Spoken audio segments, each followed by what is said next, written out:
High Middle Ages, Peter Niers. Peter Niers was one of the most disgusting serial killers in history and had one of the most painful executions ever. He committed 544 murders, but it's who and how he killed that's really sickening. For example, out of these 544, 24 were unborn babies who were taken from the wombs of pregnant women. He used to do this for cannibalism and black magic rituals. He was part of a loose network of gangs who lived outside cities and attacked travelers, even though sometimes they organized larger raids. Stories said that another gang leader taught Niers that to become invisible, he needed to carry a special bag filled with magical objects, and fetuses were claimed to be one of the ingredients for these spells. Some tales said their hearts were eaten during rituals, and that their fat was made into candles that should have put people into deep sleep so thieves could rob their homes unnoticed. Authorities first caught him in 1577 and tortured him, making him confess to 75 murders. But he managed to escape until years later, when he left his magic bag at an inn, with hands and hearts from unborn babies inside. This time, they captured him and decided to execute him, but as I mentioned, his execution was probably one of the worst in history. On the first day, strips were torn from his body and boiling oil was poured into the wounds. On the second day, his feet were covered with hot oil and held over glowing coals. Lastly, on the third day, he was taken to the execution site and tied to a big wooden wheel. The executioner hit him with an iron bar 42 times, but even after all that, he was still alive. So to finish the execution, they cut him into 4 parts. It's likely that the total number of murders blamed on him was exaggerated, since they were confessed under torture, but the entire thing was brutal nonetheless.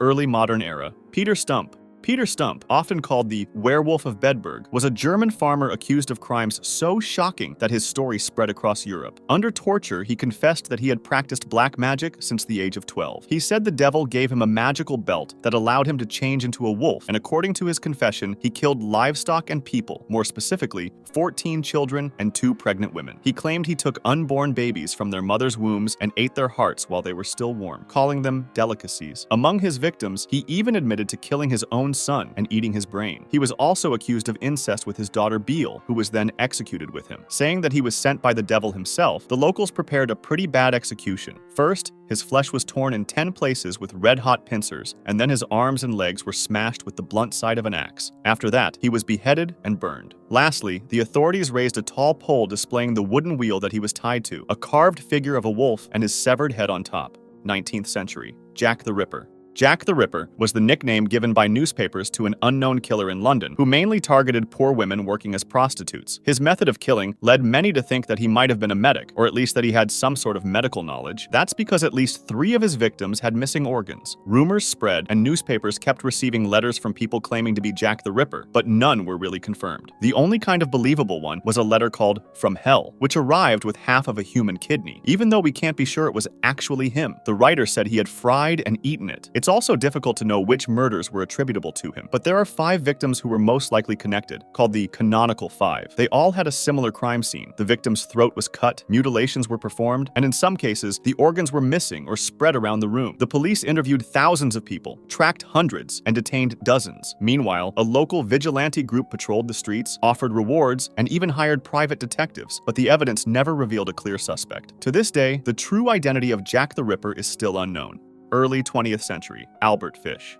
Also known as the Gray Man, he is considered by many to be the worst serial killer of all time, not because of the number of victims he caused, but because of what he did. He had a troubled life since childhood. When his father died suddenly of a heart attack, his mother placed him in St. John's Orphanage in Washington, D.C. There, he was beaten regularly, and instead of hating it, he learned to enjoy the pain. Fortunately, after his mother got a government job, she was able to bring him back home, but the psychological damage was already done. When he was really young, he started spending weekends at public baths so he could watch boys undress. Then, by 1890, he had moved to New York, where he worked as a male prostitute and began doing stuff I can't say to very young boys, often under 6 years old. His first plan to murder someone came in 1910, when a lover took him to a wax museum, unintentionally causing him to become obsessed with sexual mutilation. He lured a 19-year-old to an abandoned farmhouse, where he tortured him for 2 weeks and cut off half of his privates. He initially planned to kill him and take him home, but he changed his mind because the hot weather might have caused the body to smell, bringing attention to it. Instead, he left a $10 bill, kissed Bedin goodbye, and left on a train. In 1917, his wife left him for another man, leaving him to raise their 6 children alone, and it's around this time that he began hearing voices. For example, one time he wrapped himself in a carpet and said he was following the Apostle John. He also began extreme acts against himself. When doctors later x-rayed him, they found at least 29 needles stuck deep inside his pelvic region. He made a paddle covered in nails and used it against himself, or encouraged his kids and their friends to use it on him. Over the years, he began claiming that God was commanding him to commit heinous acts against children, and tried multiple times to lure them, even though he failed. Then, on May 25, 1928, the event that led to his most notorious murder occurred. He saw a newspaper ad placed by 18-year-old Edward Budd, who was looking for work. He went to his home a couple of days later, posing as a wealthy farmer. He initially planned to attack Edward himself, but then, after seeing his 10-year-old sister Grace, he changed his plan. Pretending he was taking her to a birthday party, he convinced her parents to let her go with him. Instead, he took Grace to an abandoned house and did something which I won't explain. An important piece of context is that Albert Fish, by that time, was a cannibal. The case was initially unsolved for about 6 years. They did arrest someone initially, but because he was the wrong person, he was acquitted after spending 108 days in jail. The case had a turning point in 1934, when Grace's parents received a horrifying anonymous letter. Her mother could not read, so her son read it aloud. It described Grace's abduction and what followed in detail that only the killer could know. The letter's envelope carried the initials NYPCBA, which traced back to the New York Private Chauffeurs Benevolent Association. Detectives went to the association and discovered that a janitor who worked there had stolen some of their stationery and brought it back to the boarding house where he lived. When the janitor later moved out, he left the leftover stationery behind. The landlady of the boarding house then told police that Albert Fish had recently rented that same room. This link between the stolen stationery and Fish's stay at the boarding house was enough for investigators to trace the letter back to him, which led to his arrest. After his arrest, other cases came to light, with more child victims. His own stepdaughter described disturbing games he had forced the children to play. During his trial, he pleaded insanity, saying that God's voice had told him to kill them. A psychiatrist said Fish believed he was reenacting the biblical story of Abraham and Isaac, thinking that if God did not want him to kill, angels would stop him. He also said Fish associated cannibalism with Holy Communion. The jury later said that none of them doubted Fish was insane, but they agreed he should be executed. He was found guilty, and on January 16, 1936, he was executed in the electric chair. Witnesses said he even helped the executioner adjust the electrodes, and that his last words were, "I don't even know why I'm here." After the execution, his lawyer revealed that Fish had written a final statement, but he refused to share it, saying it was the filthiest thing he had ever read. Fish himself admitted to sexually assaulting more than 100 boys.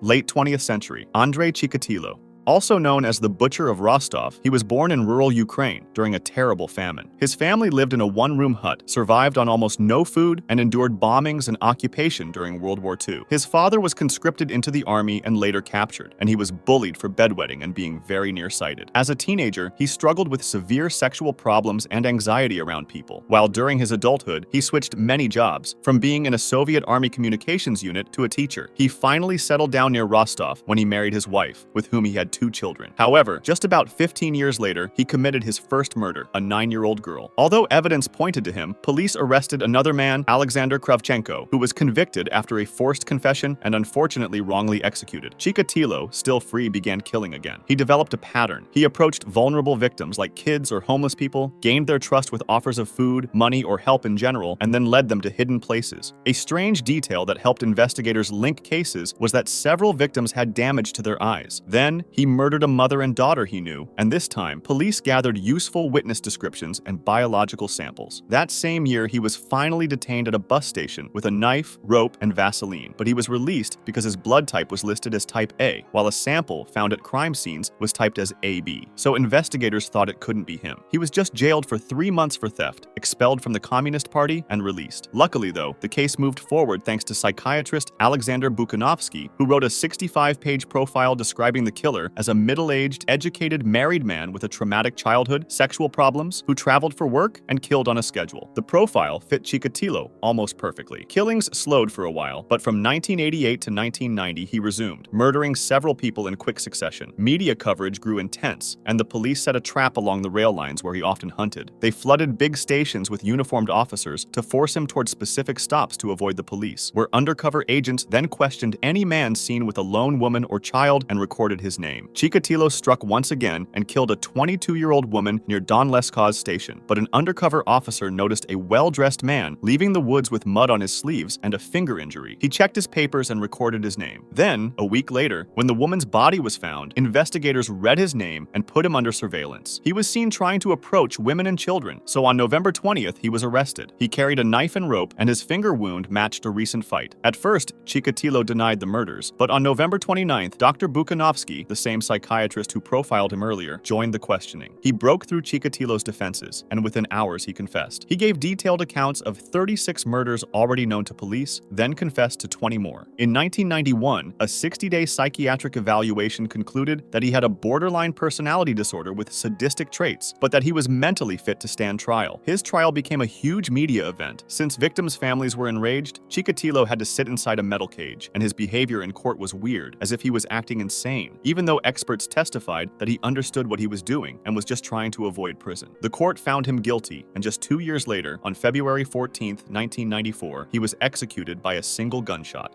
21st century, Luis Alfredo Garavito.